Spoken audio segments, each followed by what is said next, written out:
Parliament ఎలక్షన్లోని భాగంగా గడ్డం వంశీకృష్ణ గెలుపు కొరకు లక్షెట్టిపేట మున్సిపాలిటీలోని పట్టణ 2వ వార్డు 14వ వార్డులోని ఇంటింటి ప్రచారం లక్షెట్టిపేట కాంగ్రెస్ నాయకులు పాల్గొన్నారు. ఈ సందర్భంగా నాయకులంతా మాట్లాడుతూ మంచిర్యాల శాసనసభ్యులు కొక్కిరాల ప్రేమసాగరరావు డీసీసీ అధ్యక్షుల ఆదేశానుసారం ఈ నెల 13వ తేదీ జరగబోయే పెద్దపల్లి పార్లమెంటు ఎన్నికల్లో చేతి గుర్తుకు ఓటు వేసి గడ్డం వంశీకృష్ణను భారీ మెజారిటీతో గెలిపించాలని ఇంటింటి ప్రచారం చేస్తున్నామని అన్నారు. రానున్న రోజుల్లో కేంద్రంలో కూడా కాంగ్రెస్ ప్రభుత్వం వస్తే మనం ఎన్నో అభివృద్ధి పనులకు శంకుస్థాపన చేయొచ్చని అన్నారు. ఈ ఎన్నికలలో మీరు గనక బీఆర్ఎస్ బీజేపీకి ఓటు వేస్తే మళ్లీ రైతులను దోచుకుంటారని కాంగ్రెస్ అభ్యర్థి గడ్డం వంశీకి మనందరం కూడా ఓటు వేసి గెలిపించాలని ప్రజలని కోరారు. ఈ కార్యక్రమంలో డీసీసీ ఉపాధ్యక్షులు చింత అశోక్ కుమార్, పట్టణ అధ్యక్షులు ఎండి ఆరిఫ్, కౌన్సిలర్ గడికొప్పుల ఉమాదేవి, అమీర్, చిన్న రమేష్, బొప్పు సతీష్, బాణాల రమేష్, గేళ్లు తిరుపతి, బిరుదుల దుర్గయ్య, జావీద్, రవీందర్ తదితరులు పాల్గొన్నారు.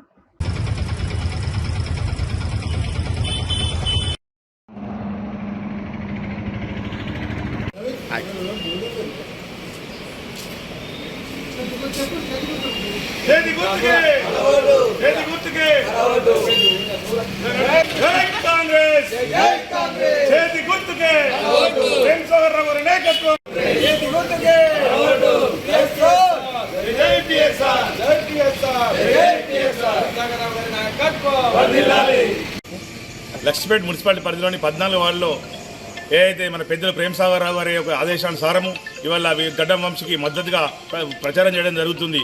ఏదైతే గడ్డం వంశీ అనే వ్యక్తి చాలామంది అంటూ వారసత్వం కాదు, ఆయనే జవసత్వం ఉన్న నాయకుడు, యువకుల కోసం పనిచేసే నాయకుడు, ఇక్కడ ఉన్న నిరుద్యోగ సమస్యను శాశ్వతంగా నిర్మూలించేందుకు ఆయన ఒక ప్రయత్నంగా ముందుకెళ్తున్నాడు.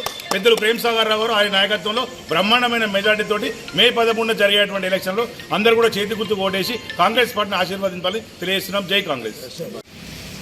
ఈరోజు పార్లమెంట్ ఎన్నికల భాగంగా మా లక్ష్మీపేట మున్సిపల్ అధ్యక్షులు ఎండి ఆరిఫ్ గారి ఆధ్వర్యంలో, మరి అదేవిధంగా మా ప్రేమసాగరరావు గారి ఆధ్వర్యంలో, సురేఖమ్మ గారి ఆదేశానుసారంతో గడ్డం వంశీ గారి నాయకత్వం, గడ్డం వంశీ గారికి ఎంపీ అభ్యర్థిగా ఓటు వేయాలని మేము ఇలా 14వ వార్డులో విస్తృత ప్రచారం చేయడం జరుగుతుంది. ప్రతి ఓటర్ కూడా మాకు మంచి సపోర్ట్ చేస్తూ మేము తప్పనిసరిగా కాంగ్రెస్ ఓటేస్తామని చెప్పి మా అందరికీ కూడా అందరితోటి వాళ్ళు ఓటర్స్ మాట్లాడి మాకు శుభాకాంక్షలు మేము వాళ్ళే మాకు తెలుపుతారు.